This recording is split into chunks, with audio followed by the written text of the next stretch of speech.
In the mystical lands of the East, where the morning mist danced with ancient secrets, there stood a palace of 7 magnificent stories.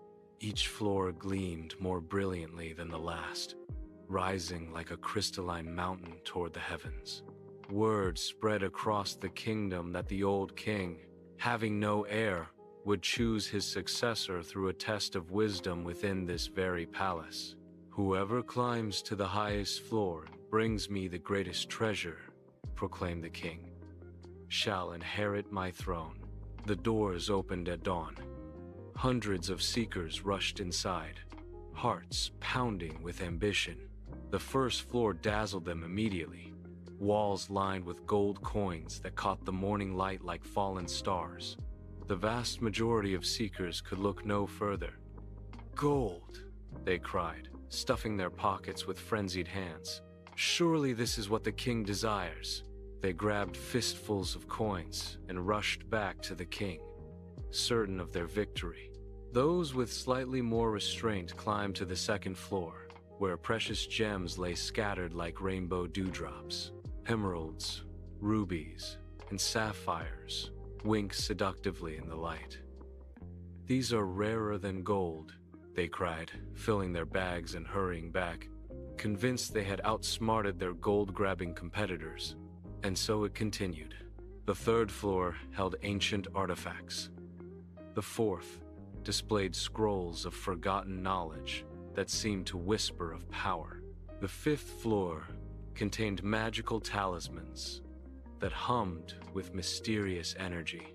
Each group grabbed what glittered before their eyes and ran, certain they'd found the greatest prize.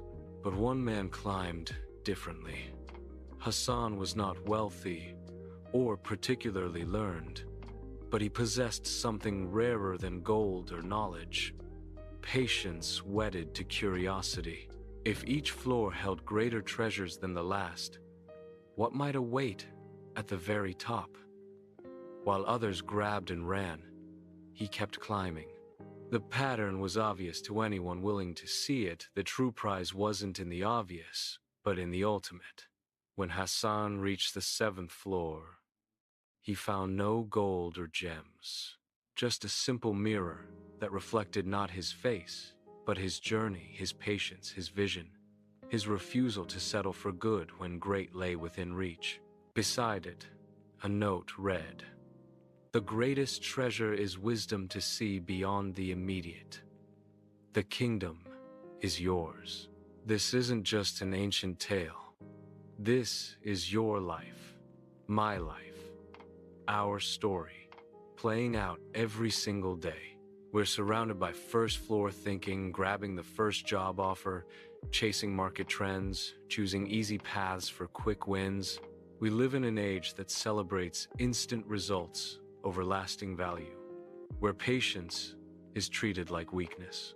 But the old king wasn't testing who could find treasure, he was testing who had vision beyond the glitter. Hassan understood what most miss.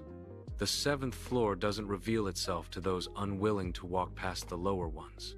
It takes courage to say, "Not yet," when everyone screams, "Now." To ask, not just, "What can I get today?" but, "What am I building toward?" You are the king of your own life. Every day you face Hassan's choice. Grab what glitters on the first floor, or develop the wisdom and patience to keep climbing. In a world profiting from your impatience, choosing the 7th floor is rebellion, declaring you won't mistake urgent for important, that you're capable of more. The palace stands inside you right now, its floors representing the vision you're willing to develop. The mirror awaits on the 7th floor. Are you willing to make the climb?